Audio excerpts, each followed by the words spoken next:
Joining us now is the new Speaker of the House, Mike Johnson. Welcome to Fox News Sunday. Hey, Shannon, great to be with you. All right, I want to play a little bit more of what happened here in Washington yesterday. Estimates are that this pro-Palestine rally was up to 100,000 people. We've got images of it and of what transpired last night when some of them took to the White House, defacing one of the gates there, climbing onto the gates.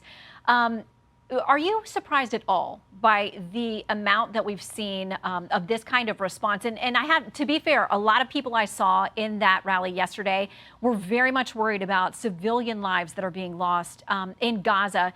But there were others who were saying things that were clearly indicative of making sure that Israel no longer exists on the world map.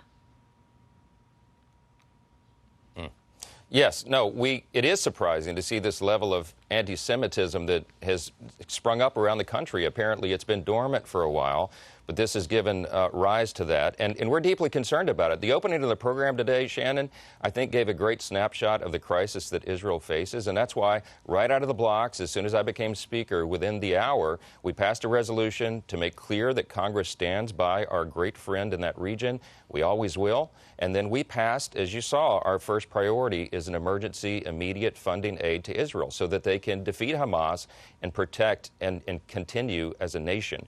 That's what's at stake. I spoke to Prime Minister Netanyahu on Saturday evening a week ago, and he said this is a battle between good versus evil, light versus darkness. I could not agree more, and I think the whole world can see that. So you passed the standalone measure, but the man who runs the Senate, Senate Majority Leader Chuck Schumer, has this to say about what you passed in the House. The proposal is simply not a serious one, and worse, it still wastes precious time at a moment when we need to help Israel, Ukraine, and send humanitarian aid to Gaza ASAP.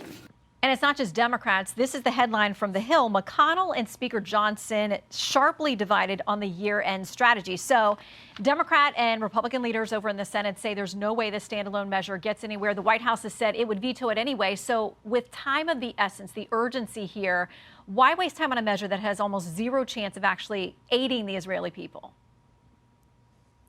Shannon, it's really surprising to hear Senator Schumer say that it's not a serious proposal. It's exactly what was requested, $14.5 billion.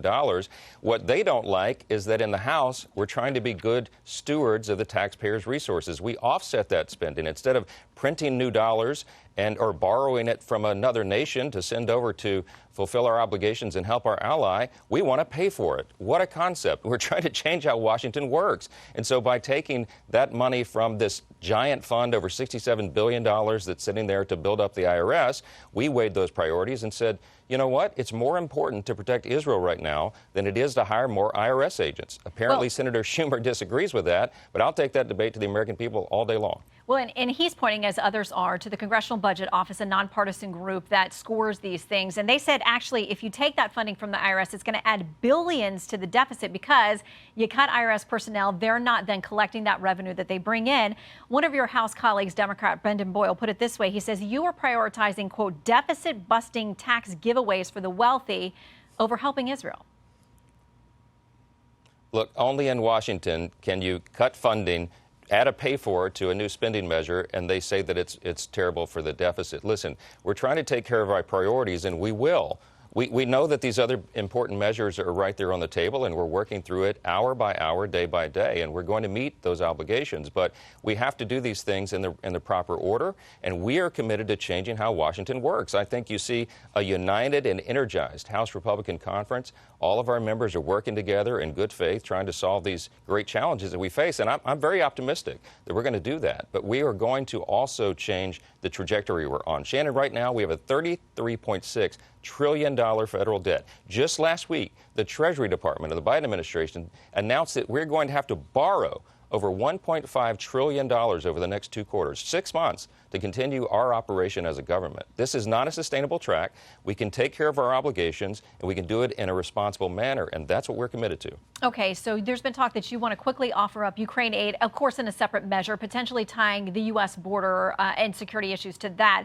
Group of Democrats say this, and there's opposition from both sides of the aisle on that plan as well. But they say Republicans can't move their extreme, cruel, anti-immigrant agenda through the regular legislative process. So they're trying to make an end run around Congress and exploit 2 foreign wars to force it into law. They say Republicans don't actually want to work on things that would change the problems at the border, beefing up port entry personnel, things like more legal pathways to citizenship, and getting at the root causes of migration. So are there things that you can work on, that you can get bipartisan buy-in in attaching that to Ukraine aid, or is this going to be about holding your caucus together and getting all the Republican votes where you have a very small majority?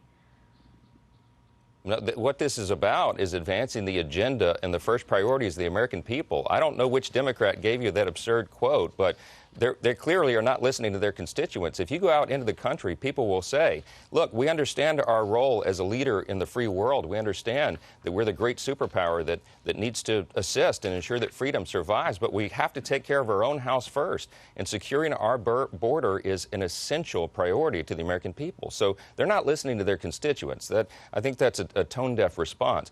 Again, we can do all of these things together. But when you couple Ukraine and the border, that makes sense to people, because they say, if we're going to protect Ukraine's border, and we have to do what is necessary there, we don't want Vladimir Putin to prevail. We can't afford that. The free world can't afford that.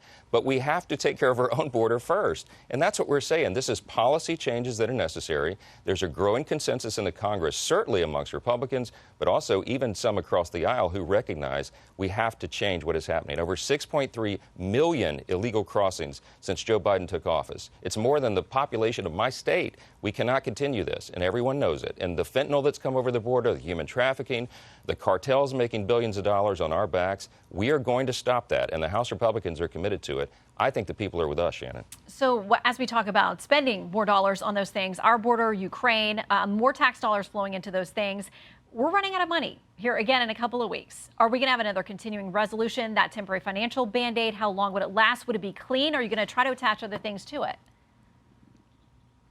The reason I look a little haggard this morning, Shannon, is because I was up late last night. We worked through the weekend on a stopgap measure. We recognize that we may not get all the appropriations bills done by this deadline of November 17th, but we are going to continue in good faith. And the difference between what we call on Capitol Hill a continuing resolution now and what we've dealt with in years past is that this would allow us time, and everybody understands, allow us time to continue this appropriations process. We're committed to bringing 12 bills to the floor, as the law, statutory law requires Congress to do. That hasn't been done in many years. But again, we're changing the way Washington works, because we believe it needs to be more accountable and more transparent for the people. And so we're going to fight that fight every single day, and we'll get that job done. Okay, I want to talk about some social issues. You've got a lot of critics who say that you are wildly out of step with the American people. Let's talk abortion first. One of the groups opposing you says this: he wants a total abortion ban with no exceptions. He supported bans that would not only criminalize abortion, but ban IVF treatments and common forms of birth control, and that you voted against access to contraception. Where are you on these issues? Is that an accurate assessment of where you are? Because that's not in step with the American people. No, Shannon, look, I'm pro-life. I've said very clearly, I'm a Bible-believing Christian. I believe in the sanctity of every single human life. So I come to Congress with deep, personally held convictions. But guess what? So do my 434 other colleagues in the House. Everyone comes to Congress with their deeply held convictions. But the process here is that you make law by consensus. And I've not brought forward any measure to address any of those issues. Right now, our priorities are funding the government, handling these massive national security priorities that we have in crises around the globe, and taking care of changing and reforming how Congress works. That's what we're going to do. Listen, prior to the modern time, I mean, until recently, actually, almost all of our nation's leaders openly acknowledged that they were also Bible-believing Christians. I mean, this is not something that should cause great unrest, okay? It's just that Washington, right now, what you're seeing, Washington and the Associated Press Corps are engaging with a leader who openly acknowledges faith and the foundational principles of our country. Okay, I think this is a healthy discussion, but it doesn't affect how we run Congress. To be clear, though, have you voted against fertility treatments and access to contraception? Would you? I don't think so. I'm not sure what they're talking about. I really don't remember any of those measures. But do you oppose anything I am personally with IVF pro-life, yeah.